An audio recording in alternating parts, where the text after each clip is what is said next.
அரசியலில் மக்களுக்காக இறங்கி செய்யும் வேலைக்காரன் அப்படின்னா வந்து எம்.கே. ஸ்டாலின் அவர்கள் தான் வந்து ஞாபகம் வருவாங்க. எனக்கு தெரிஞ்சு கரகாட்டக்காரன் பொருத்தமான பேரா இருக்கும். சரி, இப்ப வேற ஒன்றத்துல வர கட்டுமரம் கடல்லே தூக்கி போட்டாலும் கட்டுமரமா வந்து பாத்தீங்கன்னா தந்தை மக்களுக்காக உழைச்சாரு. இன்னைக்கு அரசியல் பாலைவனத்துல ஒரு அத்தி மரமா இருக்காரு நம்ம முதல்வர் எம்.கே. ஸ்டாலின். எடுத்த தத்தி மரம் இப்படி கரெக்டா இருக்கும். அத்தி மரம் இருக்கலாம், தத்தி மரம் இருக்கக்கூடாத.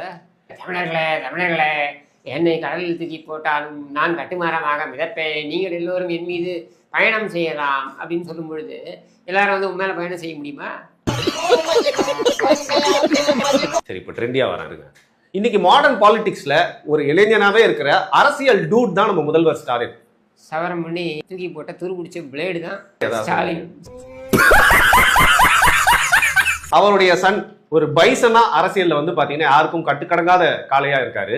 அது எக்ஸ்பைரி ஆன ஜான்சன் அண்ட் ஜான்சன் பவுடர் டப்பாங்க.